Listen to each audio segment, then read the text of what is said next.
အားလုံးပဲမင်္ဂလာပါဗျကျွန်တော်တို့ရဲ့ Cyber Cross ကနေပြန်လည်ကြိုဆိုလိုက်ပါရစေအခုကျွန်တော်တို့ access control ရဲ့နောက်ထပ် lab တစ်ခုဖြစ်တဲ့ unprotected admin functionality with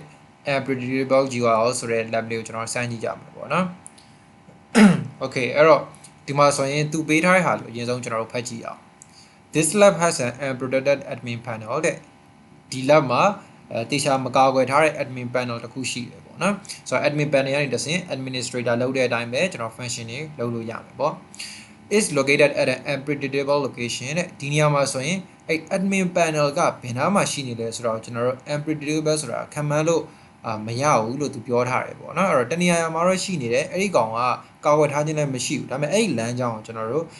ရှာတွေးဖို့ဆိုတာမလွယ်ဘူးပေါ့နော်ဘာလို့ဆိုခံမှန်းလို့မရဘူးလို့ပြောထားတယ်ကျွန်တော်စမ်းပြီးတော့ရိုက်ရှာကြည့်လို့လည်းမရဘူးပေါ့နော်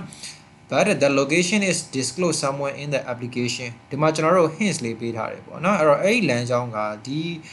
ဒီ web application ရဲ့တနေရာမှာ disclose ဆိုတာက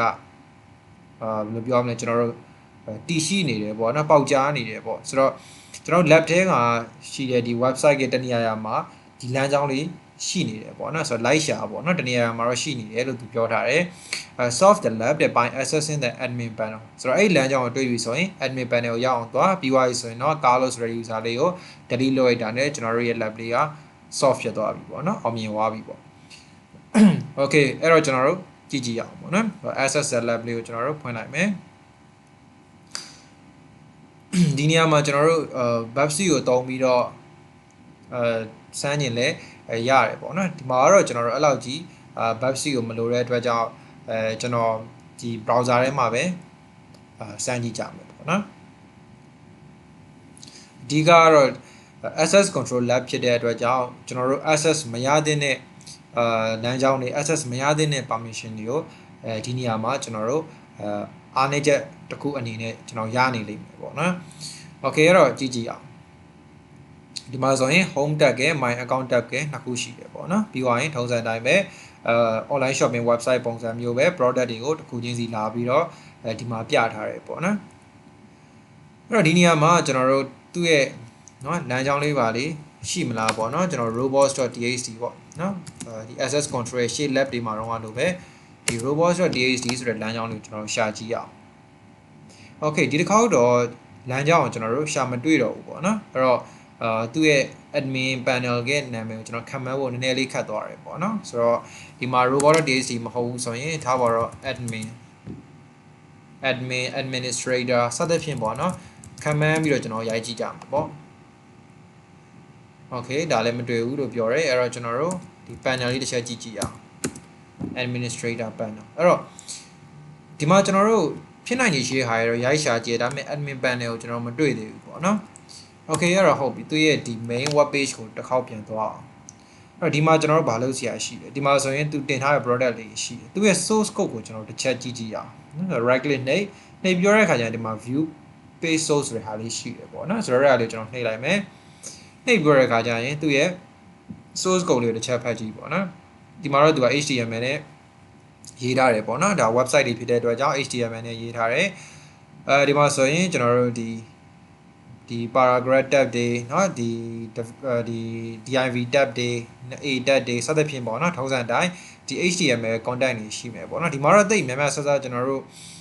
စိတ်ဝင်စားကြရတော့တိတ်အများကြီးမတွေ့ဘူးအဲ့တော့အောက်လေးကိုကျွန်တော်ထပ်ပြီးတော့ဆွဲကြည့်မယ်ဆိုရင်ဘာတစ်ခုရှိလဲဆိုတော့ဒီမှာ scripted နဲ့ရေးထားတဲ့ JavaScript file လေးရှိတယ်ပေါ့เนาะဆိုတော့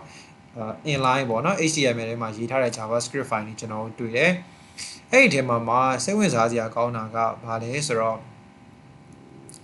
ဒီမှာဆိုရင်သူရေးထားတဲ့ဟာလေးပေါ့နော်ဒီမှာဆိုရင် admin panel tag.set attribute တဲ့ဆိုတော့ admin panel နဲ့ပတ်သက်တဲ့ attribute တစ်ခုပေါ့နော်အဲ့တော့ admin panel ရဲ့လမ်းကြောင်းဒီမှာ href ဆိုတာသူ့ရဲ့လမ်းကြောင်းပေါ့နော်သူ့ရဲ့လမ်းကြောင်းဘာမှရှိနေလဲဆိုရင်select admin-z3krp5 ပေါ့နော်အဲ့တော့ဒီလမ်းကြောင်းမှာ admin panel ရှိနေတယ်ဆိုတဲ့ဟာမျိုးကျွန်တော်ဒီမှာအရေးအမှု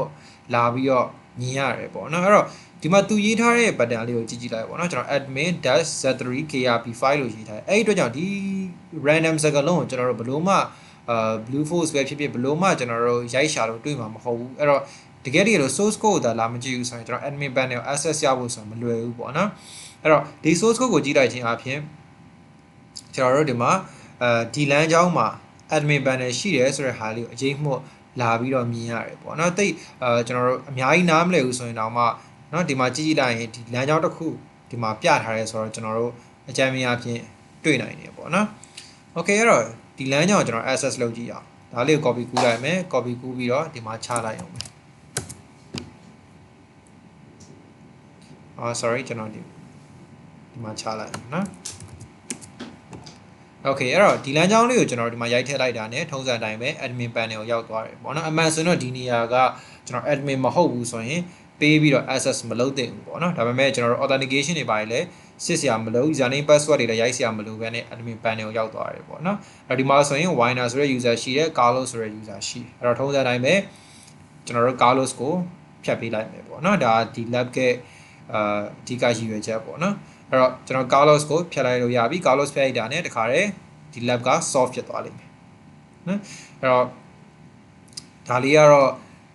ဒီကျွန်တော်တို့ admin panel ကိုဒီ admin panel ရဲ့လမ်းကြောင်းလေးပေါ့နော်အဲ့ဒီလမ်းကြောင်းလေးကျွန်တော်တို့ဒီ HTML source code ထဲမှာကျွန်တော်သွားရှာတယ် JavaScript ထဲမှာသူလမ်းကြောင်းလေးရေးထားတာကိုကျွန်တော်တို့တွေ့တယ်ပေါ့နော်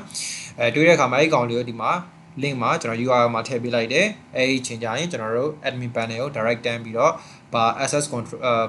control ဘာ authentication မှမလိုပဲတန်းပြီးတော့ရောက်သွားတယ်ပေါ့နော်ဆိုတော့အဲ့ဒါလေးကိုတုံးပြီးတော့ Carlos ဆိုတဲ့ user ကိုကျွန်တော်တို့ဖြတ်လိုက်လို့ရတယ်ဒါလေးပါပဲဗျာနော်အားလုံးပဲကြည့်ပေးရတဲ့အတွက်ကျေးဇူးတင်ပါတယ်ဒီ video လေးကိုကြည့်နေတတ်တယ်ဆိုရင်တော့ကျွန်တော်တို့ရဲ့ Cybercross Facebook page လေးကို like and follow လုပ်ထားလို့ရပါတယ် YouTube မှာလည်းကျွန်တော် like and subscribe လုပ်ထားလို့ရပါတယ်ဗျနောက်ထပ် video တွေမှာပြန်လည်ဆုံတွေ့ကြတာပေါ့